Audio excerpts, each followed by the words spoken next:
بسم اللہ الرحمن الرحیم نحمده ونصلی علی رسولہ الکریم اما بعد یا حی یا قیوم برحمتک استغیث اصلح لی شانی کلہ ولا تکلنی الی نفسی طرفۃ عین۔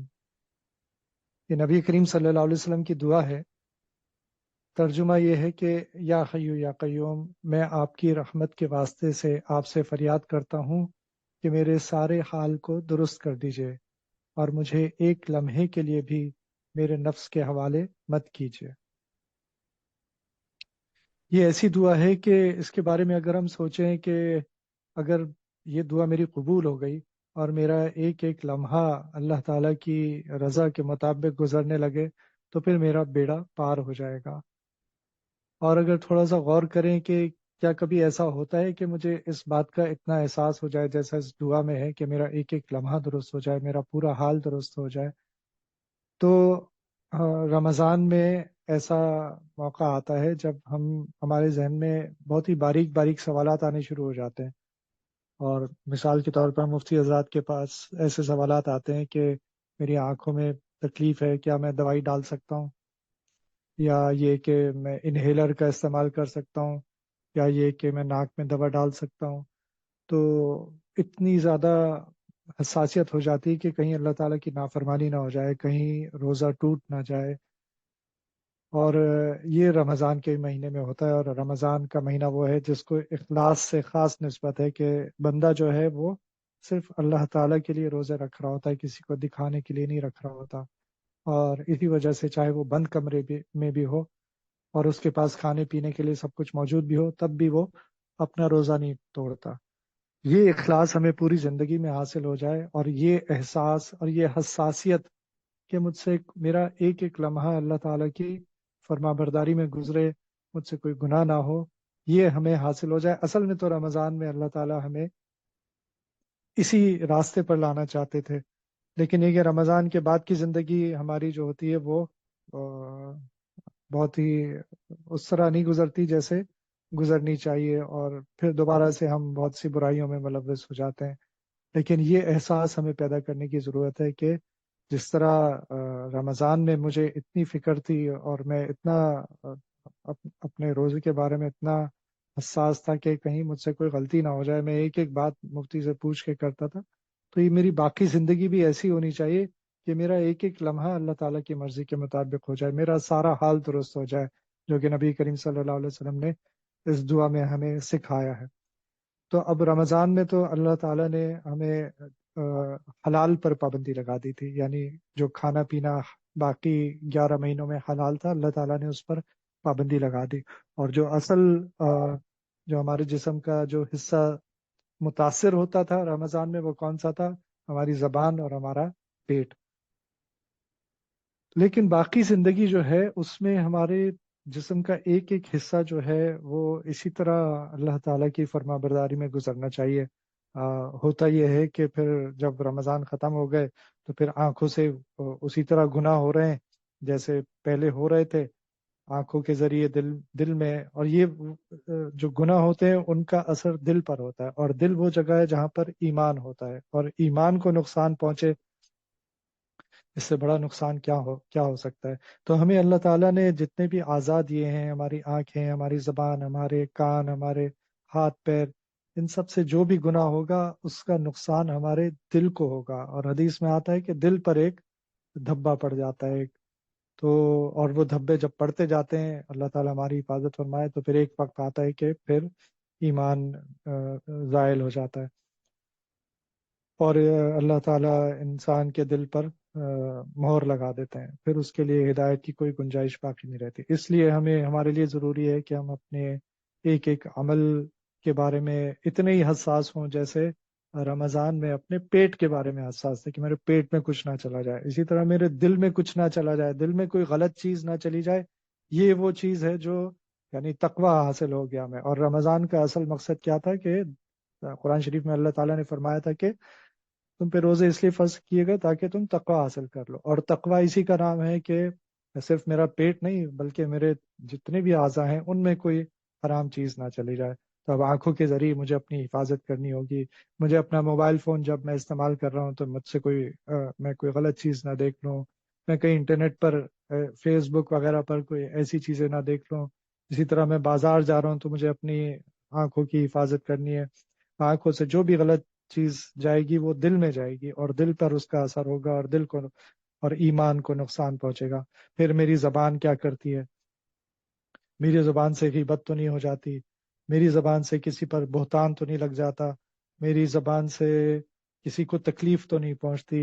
کسی کو دھوکہ تو نہیں دیا جاتا؟ میں جھوٹ تو نہیں بول دیتا؟ یہ بڑے بڑے گناہ ہیں.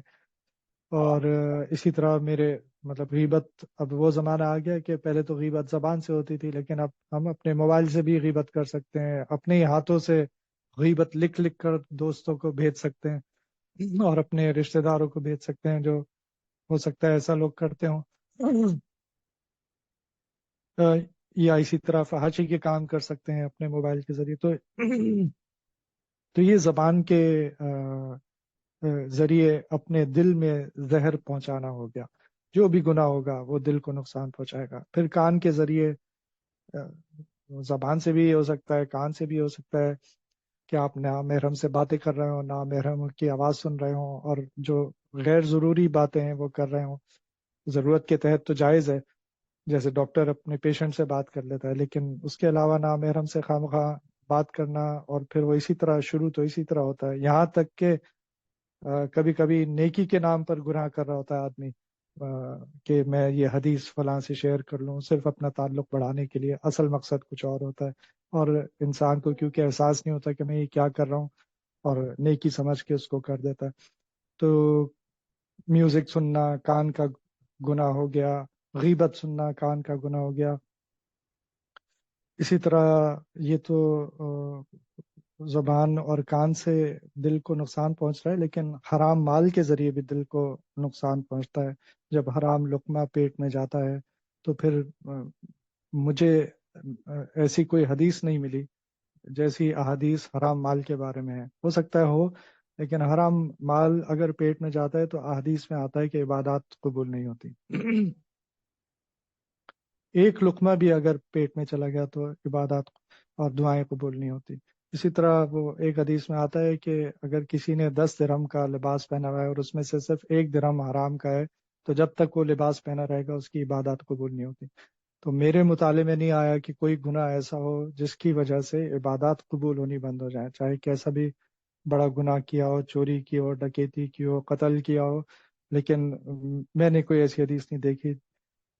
تو یہ حرام مال سے اپنے آپ کو بچانا کتنا ضروری ہے تاکہ ہماری عبادات قبول ہوتی رہیں. پھر دوسری نافرمانیاں ہیں نماز نہ پڑھنا. اب دیکھیں کتنی چھوٹی چھوٹی چیز کا رمضان میں خیال کر رہے ہیں کہ کہیں میری آنکھوں میں دوا چلی جائے گی تو اس سے روزہ تو نہیں ٹوٹ جائے گا، لیکن نماز اتنی بڑی چیز ہے کہ جس کا سب سے پہلے سوال ہوگا. لیکن ہماری مسجدیں خالی پڑی ہیں، نہ ہمارے گھروں میں نماز کا اہتمام ہے، نہ ہم اپنے آفیسز میں، اپنے کاروبار میں نماز کا اہتمام کرتے ہیں. یہ کتنی بڑی نافرمانی ہے، اس کا بھی اثر دل پر ہوگا. زکوٰۃ کا خیال نہیں ہے کہ زکوٰۃ دینی ہوتی ہے، سالوں گزر جاتے ہیں اور خیال نہیں آتا. اور پھر جو دیتے ہیں وہ بھی اس کا خیال نہیں کرتے کہ اچھی طرح حساب لگایا جائے، سیکھا جائے کہ زکوٰۃ کس طرح اس کا حساب لگایا جاتا ہے، کن کن چیزوں کو رکھنا چاہیے، اس مال میں شامل کرنا چاہیے جس پر زکوٰۃ واجب ہو رہی ہے. اس بات کا بھی لوگوں کو احساس نہیں ہوتا. حج فرض ہو گیا لیکن حج نہیں کر رہے کہ ابھی تو بہت ٹائم ہے، حالانکہ اگلے لمحے کا نہیں پتا کہ زندگی رہے گی یا نہیں. اور کچھ لوگ بہانے بناتے ہیں مختلف طرح کے کہ یہ فلاں کام ہو جائے تو میں حج کر لوں گا، فلاں کا بیٹیوں کی شادی ہو جائے تو حج کر لوں گا. بیٹیوں کی شادی کرنی ہے اور بیٹیوں کی شادی میں الگ گناہ ہوں گے، وہاں مال کا ایسا خرچ ہوگا، ایسا اسراف ہوگا کہ اس پہ الگ سے پکڑ ہوگی. اس کے علاوہ جو گناہ ہوں گے شادیوں میں جو ہوتے ہیں کہ مخلوط محفلیں ہو رہی ہیں اور میوزک چلایا جا رہا ہے، اور اب تو جو سننے میں آتا ہے وہ بہت ہی پریشان کن باتیں ہیں. تو پھر یہ تو خوشی کی موقع پر نافرمانیاں ہو گئی، پھر غم کا موقع آ گیا، کسی کی موت آ گئی تو اس پر اللہ کی نافرمانیاں ہو رہی ہیں، وہاں بھی نہیں خیال رکھا جا رہا. وہی دوبارہ اسی بات کو ذہن میں لے کر آئیں کہ رمضان میں تو ایک دوائی ڈالتے ہوئے بھی پریشان ہو رہے ہیں کہ کہیں روزہ نہ ٹوٹ جائے، لیکن باقی اتنے بڑے بڑے اللہ تعالیٰ نے جو حادثات لے کے آ گئے یا خوشیوں کے مواقع لے کر آ گئے، ان پر اللہ یاد نہیں کہ وہاں اللہ کا اور اللہ کے نبی صلی اللہ علیہ وسلم کا کیا حکم ہے۔ 95% گھروں میں میراث کا کوئی خیال ہی نہیں ہے کہ اگر کوئی مر گیا ہے تو سب سے پہلے جو کام کرنے ہیں ان میں یہ ایک اہم ترین کام ہے کہ میراث جو ہے وہ ڈسٹریبیوٹ ہونی ہے، وہ تقسیم ہونی ہے، لیکن میراث نہیں تقسیم ہوتی، اور پھر ایک دوسرے کے حق پہ ڈاکہ ڈالا جاتا ہے، آپس میں جھگڑے ہوتے ہیں، لڑائیاں ہوتی ہیں، اور ناچاکیاں ہو کر قطع تعلق ہو جاتا ہے ایک دوسرے سے۔ تو جب چھوٹی چھوٹی چیزوں کا رمضان میں خیال کر رہے تھے، تو یہ اتنی بڑی بڑی چیزیں زندگی میں آئیں اور گزر گئیں اور خیال ہی نہیں کیا، یہاں تک کہ یہ تو چلے میراث کا جھگڑا ہوا ایک نسل کے اندر ہوا، لیکن یہ دو دو نسلیں گزر جاتی ہیں اور وہ جھگڑے بعد میں سامنے آ جاتے ہیں کہ وہ دادا کی میراث تھی، وہ تو ہمارا بھی اس میں حق تھا، اور یہ لیکن وہ پھر ٹائم گزر چکا ہوتا ہے اور پھر کوئی اس کا حل نکل نہیں سکتا۔ اکثر معاملات ایسے ہوتے ہیں کہ پھر کوئی اس کا حل نہیں نکل سکتا، اب آخرت میں جواب دینا ہوگا جس نے وہاں پر غلطی کی ہوگی۔ پھر کاروبار میں بیٹھے ہیں، وہاں دھوکہ دیا جا رہا ہے، وہاں جھوٹ بولا جا رہا ہے، وہاں ملاوٹ کی جا رہی ہے، یہ سب بھی تو ہمارے جسم کے اندر، ہمارے دل کے اندر داخل ہو رہی ہیں نا، یہ چیزیں حرام چیزیں تھیں، ہمارے دل کے اندر داخل ہو رہی ہیں۔ ان سب چیزوں سے اپنے آپ کو روکنا تھا، ایک ایک لمحے کی اپنی حفاظت کرنی تھی، لیکن نہیں، اس وقت دنیا ہمارے سامنے اہمیت اختیار کر جاتی ہے کہ نہیں، یہ بھی مل جائے، وہ بھی مل جائے، اور فلاں ناراض نہ ہو جائے، اور فلاں ناراض نہ ہو جائے۔ اور کچھ جو ہوتے ہیں وہ دل کے ہی گناہ ہوتے ہیں، وہ دل کے اندر ہی موجود ہوتے ہیں، وہ ہمارے سامنے کبھی آ جاتے ہیں، کبھی نہیں آتے، لیکن وہ بھی گناہ ہے، اور ہم تو انہی گناہوں کو گناہ سمجھتے ہیں کہ جھوٹ بول دیا، غیبت کر دی، نماز نہیں پڑھی، ہم انہی کو گناہ سمجھتے ہیں۔ لیکن بدگمانی کرنا بھی ایک ایسا گناہ ہے جس قرآن شریف میں منع فرمایا گیا کہ کسی کے بارے میں بدگمانی نہ کرو۔ اب یہ بدگمانی ایسا گناہ ہے جو کوئی آپ کے بارے میں کر رہا ہے، آپ کو پتہ ہی نہیں ہے کہ وہ آپ کے بارے میں بدگمانی کر رہا ہے، یا آپ کسی کے بارے میں کر رہے ہیں اور اس کو پتہ ہی نہیں ہے، کسی کو بھی نہیں پتا کہ آپ بدگمانی کر رہے ہیں۔ اب آپ کے پاس کوئی ثبوت نہیں ہے، لیکن ہمارے خاندانوں میں اکثر لڑائیاں اس وجہ سے ہو جاتی ہیں کہ یہ فلاں جو ہے وہ اس وجہ سے نہیں آیا ہوگا ہماری شادی میں، یا فلاں جو تھا اس نے مطلب کبھی کبھی تو ہنسی آتی، کیسی کیسی چھوٹی چھوٹی باتوں کے اوپر ایک دوسرے سے ناراضگی اختیار کر لی جاتی ہے، اور وہ صرف بدگمانی ہوتی ہے۔ اور مسلمان سے کیا، ہر کسی سے ہمیشہ اچھا ہی گمان رکھنا چاہیے، انلیس آپ کو کچھ پتا ہو کہ یہ اس وجہ سے کر رہا ہے۔ پھر یہ کہ حسد کرنا، حسد کے بارے میں بھی حدیث میں آیا ہے کہ حسد نیکیوں کو کھا جاتا ہے، اس طرح جیسے آگ لکڑی کو کھا جاتی ہے۔ تو اب یہ حسد میرا کسی کو پتہ بھی نہیں چل رہا کہ میں کسی سے حسد کر رہا ہوں، لیکن اندر ہی اندر میں جل رہا ہوں کہ اللہ نے اس کو یہ کیوں دے دیا، اس کے پاس فلاں چیز کیوں ہے، اس کو فلاں رتبہ کیوں مل گیا، اس کو فلاں پوزیشن کیوں مل گئی، اس کے پاس فلاں گاڑی ہے، میری ایسی کیوں نہیں ہے۔ اور اس چکر میں انسان کبھی کبھی اپنے آپ کو اتنا نقصان پہنچاتا ہے کہ ایک تو نیکیاں تو ضائع ہوئی، لیکن دنیا کے بھی نقصانات ہوتے ہیں۔ اور ایسی مثالیں میں نے دیکھی ہیں کہ کسی اور سے مقابلہ کرنے کے چکر میں اپنے آپ کو مقروض کر لیا، یہ دکھانے کے لیے کہ تمہارے پاس ایسی گاڑی ہے تو میرے پاس اس سے اچھی گاڑی ہے، اور اپنا ایسا نقصان کر لیا جو آپ بھگتتے رہیں گے، کتنے سالوں تک بھگتتے رہیں گے۔ اور یہ حسد کی وجہ سے کر دیا۔ تو حسد میں انسان صرف دوسرے کو کے بارے میں غلط نہیں سوچ رہا ہوتا کہ اس کے پاس سے نعمت چھن جائے، بلکہ اپنا بھی نقصان کر رہا ہوتا ہے۔ پھر یہ تکبر ہے، یہ بھی دل کے اندر موجود ہوتا ہے۔ انسان ہو سکتا ہے دیکھنے میں بڑا عاجز اور ایسا نظر آئے کہ اس کے اندر بالکل تکبر نہیں ہے، لیکن ہو سکتا ہے اس کا تکبر اس کے گھر والوں کے سامنے آتا ہو، اس کے ملازمین کے سامنے آتا ہو نظر، اور لیکن یہ کہ وہ رہتا کہاں ہے تکبر، وہ دل کے اندر رہتا ہے، نظر نہیں آتا۔ اسی طرح ریاکاری ہے جو کہ اخلاص کی ضد ہے۔ اگر بندہ کوئی کام اس لیے کسی اور مقصد سے کرتا ہے، یا بندوں کو دکھانے کے لیے کرتا ہے، اللہ کی رضا کے لیے نہیں کرتا، تو وہ ریاکاری ہو جاتی ہے اور اخلاص کے منافی ہو جاتی ہے۔ اور اخلاص ہی وہ چیز ہے جو یعنی توحید کا اظہار ہے، ایک اللہ کو ماننا اور پھر اپنے عمل سے اس کا اظہار کرنا، یہ اخلاص ہو جاتا ہے۔ اب ہم جو ہیں وہ رمضان میں کتنے پریشان رہے، اور رمضان کے بعد وہ ساری غلطیاں جو پہلے بھی کر رہے تھے دوبارہ ان میں ملوث ہو گئے، اور ہمیں احساس بھی نہیں ہے کہ یہ ہم رمضان میں کتنے مخلص ہو گئے تھے، اور اب ہمارے ساتھ یہ کیا ہو گیا اس کا ہمیں احساس بھی نہیں ہے۔ جبکہ وہ لوگ جو صحابہ کہلاتے تھے رضی اللہ عنہم، ان کا یہ حال تھا کہ حضرت حنزلہ رضی اللہ عنہ اپنے بارے میں سوچتے ہیں کہ میں تو منافق ہو گیا ہوں، اور کہتے ہوئے جا رہے ہیں کہ حنزلہ منافق ہو گیا، حنزلہ منافق ہو گیا، اور یہ کہتے کہتے نبی صلی اللہ علیہ وسلم کے پاس پہنچ گئے کہ میں تو منافق ہو گیا ہوں۔ تو نبی کریم صلی اللہ علیہ وسلم نے پوچھا کیا ہو گیا؟ تو انہوں نے بتایا کہ میں تو بس آپ کے سامنے جو کیفیت ہوتی ہے وہ کچھ اور ہوتی ہے، اور جب واپس چلا جاتا ہوں اپنے کاموں میں مشغول ہو جاتا ہوں، اپنے گھر والوں کے ساتھ مشغول ہو جاتا ہوں، تو وہ کیفیت ختم ہو جاتی ہے، اس کا مطلب ہے میں منافق ہو گیا ہوں۔ تو اب عمل تو کوئی غلط نہیں ہو رہا ان سے، انہوں نے یہ نہیں کہا کہ میں نے نماز چھوڑ دی ہے، میں نے لوگوں کو تکلیف پہنچانی شروع کر دی ہے، ایسا کچھ نہیں ہوا تھا ان سے، وہ تو اپنے دل کے بارے میں پریشان تھے کہ میں منافق ہو گیا ہوں، میرے اندر نفاق آ گیا ہے۔ تو اور اپنا مسئلہ لے کر نبی کریم صلی اللہ علیہ وسلم کے پاس پہنچ گئے۔ ہمارے تو عمل بھی غلط ہیں، ہمارا تو سب کچھ ہی غلط ہے، اس کے بعد بھی ہمارے اندر پریشانی نہیں ہوتی۔ تو بس یہ تھا کہ اگر ہم رمضان کے اپنے اعمال کے بارے میں تھوڑی سی توجہ کریں کہ میں کتنا ایک ایک چیز، چھوٹی چھوٹی چیز کا خیال کرتا تھا، تو اب کیوں میں نہیں چھوٹی چھوٹی اور بڑی بڑی چیزوں کا خیال کرتا۔ پہلے صرف اپنے اللہ سبحانہ تعالیٰ نے رمضان میں میرے اوپر جو پابندی لگائی تھی اس کا تعلق میری زبان اور میرے پیٹ سے تھا، لیکن پوری زندگی میں جو پابندیاں لگائی گئی ہیں، جو قرآن شریف میں اللہ سبحانہ تعالیٰ نے فرمایا کہ اے ایمان والو اسلام میں پورے پورے داخل ہو جاؤ، یہ نہیں کہ نمازی تو پڑھ رہے ہیں لیکن معاملات میں ڈنڈی ماری جا رہی ہے، لوگوں کے حقوق ادا نہیں کیے جا رہے، بلکہ 50% بھی نہیں، 70% بھی نہیں، 90% بھی نہیں، 100% اسلام میں داخل ہو جاؤ۔